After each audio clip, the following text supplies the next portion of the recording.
Picks with the Professor, the show where a real statistics professor gives you sports betting tips. This is college basketball for Friday, January 5th. And folks, you can see on the screen there, 3 pretty interesting games for Friday. And folks, they fall off quickly after that. There are only 10 games on this Friday slate. So it's going to be a little bit of an interesting show. If you're newer with us, it's going to look a little bit different with regards to, we might not have quite the variety of picks. We like to, throw an over out there and then throw an under out there and then take a money line and then maybe take a favorite, or you can mix it up. And you may not see that variety here today because we were a little handicapped, no pun intended, with the short slate. But the 3 games that we're going to cover on the free pick show, I think, are pretty good. And then in the extended cut for our loyal patrons over on Dub Club, we're going to talk about every single game, kind of talk about the numbers we're looking for, what we're concerned about, what we're hoping to see. There's 2 more A grades, including the play of the day. And so I think we'll have some good discussion there on the other 7 games after the break. And again, if you want to join us over on Dub Club, you can do so with that link in the show description and get your first month for under $1 a day. You can click the QR code there if you're with us on YouTube. Otherwise, Cousin Jared, we would, we sometimes like to do recaps, probably more like once a week at this point. And I think the main reason why is today's a perfect example. We're recording this and we are a grand total of 10 minutes into like our first pick of last night. So we can't really tell you how Thursday went because we don't know. We can't see the future. I will say the first 10 minutes of this Arizona game have gone swimmingly, but it would not be the first time that the first 10 minutes of a game have gone great and then we lost. So I don't want to say we've won, even though the first part looks good. So, hard to really recap the day before at this point. So we'll kind of try to do it like, on a weekly basis. And that helps, I think, with the big picture viewpoint. And again, if you're new here, we talk about it all the time. The 3 games, we're not confident in exactly what's going to happen in these 3 games. Our confidence in the model comes in the long run, in a larger sample size, betting 20, 30, 40, 100 games. And that may not happen in one night. That's fine. But over the course of several many days. And so we don't want to draw conclusions after 3 games. And we mean that both ways. Even if we go 3-0, we're not going to say we're geniuses because we go 3-0. We're geniuses because of the long-term profits, and geniuses is probably still a strong word because I'm not sure that really applies to either one of us, Cousin Jared. No, definitely does not. Miss Cousin Jared would tell you no. Yeah. Yeah, I'm pretty sure Mrs. Professor would tell you that, I like to think that of myself, but it's inaccurate. All right, well, let's get to it then with the one of the 2 really fantastic games of the night here at UConn and Butler. This will actually be in my backyard, and our friend Jake will actually be at this game.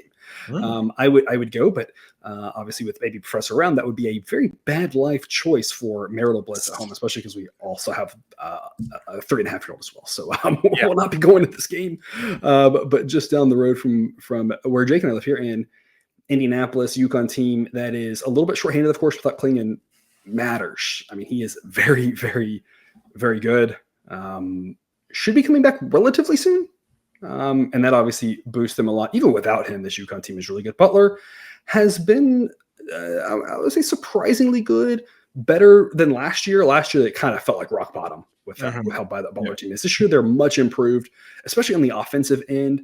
They're becoming very solid, a very solid mid-major type program. They're just obviously nowhere near UConn's level. UConn's favorite on the road.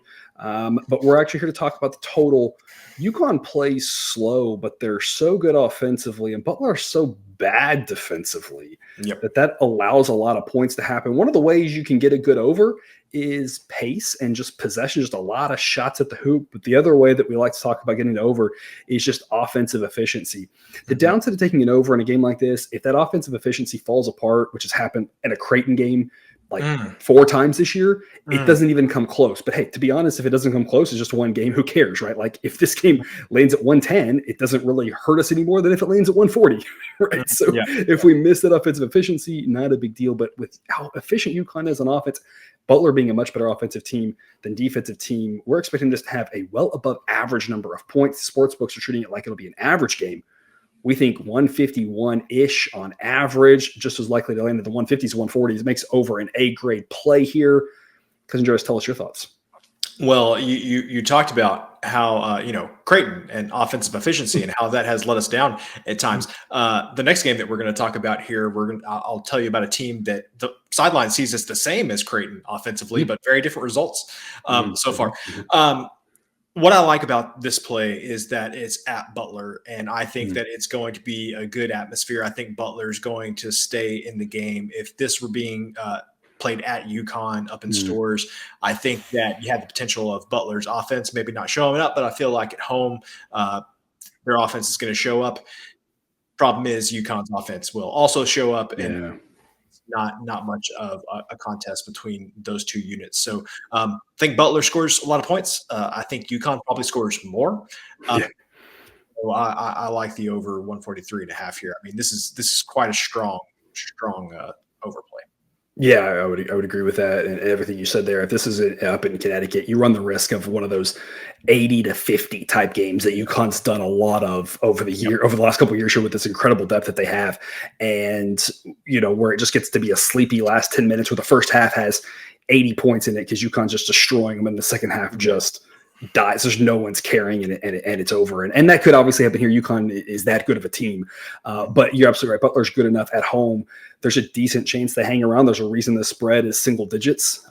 Obviously, we would say we think UConn's more likely to win. I think everybody should say that. If anybody thinks Butler's more than 50% likely to win, that would be a little bit surprising. So we're not trying to indicate, UConn's a lock to win. We're just saying we think it's more likely they win. They're a really good team. They're going to score a lot of points. I think both teams do.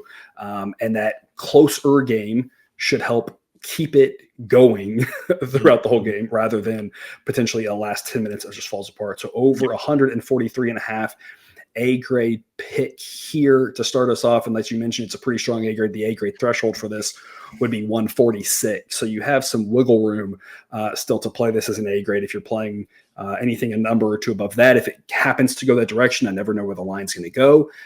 Then you'd still be talking about a strong B grade play. Maybe 147, 148. So just in case the number goes out there, we would tell you that. And the grading gives, if you're newer here, tells us about how big of an edge we have, and that tells us we want to put a little bit more on it. It doesn't necessarily, with money line picks, it doesn't necessarily mean it's more likely to win or not. That's just probability of win. It just tells us the differential between what we think and the books think. Obviously, in a totals market, it actually is correlated with what we think is going to win because we're almost always playing totals at minus 110 or minus 115, or hopefully in some cases minus 105. 8:30 p.m. Eastern. Also kind of in our backyard, a little bit further back though. Illinois and Purdue. I don't know what to say about Purdue at this point. I mean, they are really, really good. I think people know that. I know a lot of advanced metrics have Purdue number 2. We've still got them number 1. And I think, there's that Northwestern road game. Purdue handled their business in the last road game, but that Northwestern road game was kind of fluky. I think in regulation, the teams took the same number of threes, but Northwestern hit 8, Purdue hit 4. I mean, that's a pretty big difference right there. And then they got to overtime and things went south from there. Otherwise, though, Purdue is really taking care of business this year with regards to winning and against the spread. They're a really good team. This is an interesting game to handicap from a spread perspective because it's a big number. And can Purdue cover that against a really good Illinois team? An Illinois team that is still good without Terrence Shannon Jr. We had an A-grade pick on Illinois a few nights ago, their first game without him. And Jake was talking, and I were talking about, he was a little bit surprised. And I said, hey, the model had him out. It's the benefit of having a player-based model. And still said Illinois is really good. And you can see that they're still a really good team. It'll obviously be a tall task for them to win outright. There's a reason why the spread is, 10 or 11 or something like that. But again, we're here to talk about the total. And, stop me if you've heard this before, but when you get a team like Purdue, who's so good offensively, the top offenses are just so much better than the top defenses. They're playing a team in Illinois who's better on offense than defense, a team in Illinois who wants to play fast.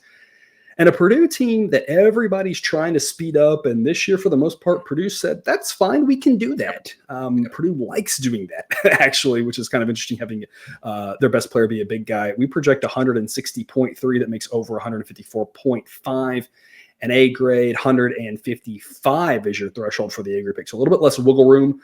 But even if we push at 155, that would still be an over A grade pick. Cousin Jared, tell us more. A couple of things on this one. The overs for both of these teams feel like they have gone excellent for us this year with both Illinois and Purdue.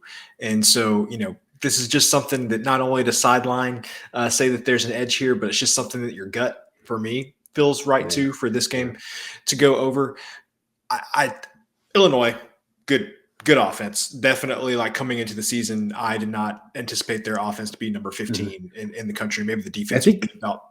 Yeah, I think we had them early on in the season and talked about we thought their defense was going to be the strength of the team. And Not quite exactly how it looks right now. Yeah. The defense still solid, probably about where I expected their defense to be. But yeah, offense definitely has taken a step forward. Purdue is the team I was alluding to when we talk about Creighton and how Sideline sees them highly efficient on offense, even though their pace is nothing to write home about. But the problem is like Creighton has not been delivering on those projections by Sideline for whatever reason. Purdue is the exact opposite. It sees Purdue and Creighton very similar offensively, but man, Purdue has just delivered in all of the ways that Creighton has not this year. And one thing that I was kind of hesitant about, especially coming into the season, was like, okay, you got the big man, you got to feed him. It's going to slow things down. Even if their offense is highly efficient, how is that going to translate to scoring a ton of points? And you talked about this. It hasn't mattered. If they want to go fast, that's great. Get it in there. Edey can still score. He can pass out of it. He can do a lot of different things. So, Purdue has just been a lot better on offense and has scored a lot more points than I thought they would for offense that runs through a big guy. So maybe once we get into the conference, the numbers will start catching up with Purdue. But I'm going to guess going against Illinois, who even though Purdue has a really good defense, Illinois is still good enough offensively to do something against Purdue's defense. I don't think it's going to be tonight. Yeah, and I think you kind of said it or alluded to it. For whatever reason, the sportsbooks have been really slow to catch up to this on Purdue. And they've been scrambling with totals all season, and that's where we said we've done so well with totals this year. But Purdue, I think, is another team that either the sportsbooks are struggling with, or the way they're balancing their books, knowing what the sharps are doing, and the bigger money players and their influential players, et cetera. However you want to phrase that cat and mouse game that happens with the people who have more money than you and I will ever dream of having. Unfortunately. That balance has kept Purdue lower scoring, because whether it's the books or whether it's those people are just like stuck on Purdue's got a big man, they're going to play slow. And it's like they just haven't. Teams have sped them up, and Purdue said that's no big deal, no problem, and they're going to score a lot of points. And so it's been kind of a cash cow for us, because these totals that should be when Purdue's playing, a lot of times it should be in the 150s and it's in the 140s, or in this case it should be in the 160s, it's in the 150s, that sort of thing. We're just kind of constantly getting 5 to 10 extra points of value, and it hasn't won every single time. I think there was one of the neutral site games that we had that completely missed, but it's won way more than it's lost. And that's the bottom line on these. When you're kind of firing on the same things, taking a look at saying, is it working or not? And in this case it is. And hopefully the recent updates we did the model will help get us away from that. I think it's kind of starting to ding Creighton a little bit because of the things you talked about. Yeah. Whereas Purdue, it's saying, nope, just full steam ahead, pun intended right there as a Boilermaker shit. Yeah. So we're going to go over 154.5 A grade pick there. And again, 155 is your threshold for that A grade over. And if you like games that start in the half hour for whatever weird reason you may like that, tonight is your night. We got a 6:30, an 8:30, and a 10:30. My hunch is these are probably all like on FS1, because I think they do those Friday games. They have contracts with like all these conferences, so it might be a triple header on there. If not, this might be on like CBS Sports or who knows. But the third best game of the night, Boise State and San Jose State, two teams that are not at the top of the Mountain West, but Mountain West, maybe regaining its strength in college basketball, which is fun to see. I love it when the Mountain West is good at college basketball. Last year, they really took a step back, and we kind of lamented it all season, all the years that the Mountain West was so good. And last year, not quite as good. Top kind of strung in. Boise State, pretty solid in there. As you can see, number 81 on offense, number 81 on defense. San Jose State a little bit further behind, but this will still be a quality matchup, at least relative to what we have on the rest of the slate for Friday before we gear up for what I'm assuming is going to be like 150 games on Saturday. So everyone hold your breath for that one. Boise plays at a pretty average pace. San Jose State plays slow. But here's the thing. San Jose State, I believe, is 9-4, 9-5, something like that, to the over this year. And I think is a testament of kind of what our theme this show has been. And if you're newer here, I don't want you to miss this. We use pace absolutely. And I think half of our success in totals has been we've correctly valued pace in a couple places where the books have just completely missed it. But tonight's theme of the show is pace matters, but pace isn't everything, because San Jose State plays slow, but they're going over the sportsbook's expectations because their offense is decent and their defense isn't. And so you've got a team in Boise who just is very happy to play whatever kind of game you want, pretty 50-50 to the total. But San Jose State's an over team, and I'm not sure the books have caught up yet. They're getting close to catching up, according to the model. And that's why this is a C grade. Over 142.5. Model thinks 143.8. So the model put it 144, saying the books are about to catch up. They're almost there. The value on these San Jose State overs dwindling is kind of what the sportsbook's perspective, or the model's perspective, would be. So still worth a play, but we're going to scale back and not play it quite as much as the other ones because I like this over. I don't love this over. I'd love it if it was in the 130s, but still in the low 140s, still probably worth a play because, there's a chance that the model hasn't really caught up all the way either. And maybe this really should be more like 145. We're not really sure because it's tough with the San Jose State team who plays so slow to really adequately model just the fact they keep going over way more times than not. Because what's your take on our nightcap? Sometimes you have to set aside not necessarily set aside what sideline says, but you have to look at how the teams are performing relative to what sideline thinks. Mm-hmm. And I'm sure you could get all technical about some of the updates that you've made to sideline recently, but isn't that one of the things that it tries to do? Is it kind of tries to self-correct that? I don't know. I may be oversimplifying that too much. I mean, I think that's a fairly way that the major update that I just made a few days ago was trying to make sure that we're really adequately tuning that self-correction factor to kind of say, hey, we're missing, we need to keep going. We're missing, we need to keep going. We're missing, we need to keep going, until we kind of hit the right spot for each team. Yeah. Well, what I would say is that, and I've alluded to this a couple of times, I watch sideline more than I watch the college basketball games, and sideline has loved an under in a San Jose State game. It has loved an under in a Boise State game. And so it does catch my attention when it flips the way that this has. And you mentioned that San Jose State has had a propensity, even though that they play fairly slow, to go over in their games. By the standards of the teams that they've played, probably have a better offense. Their defense, not exactly wonderful. I think Boise, I definitely had the perception that Boise State, Fresno State, Air Force, Wyoming, all of these teams were the exact same team.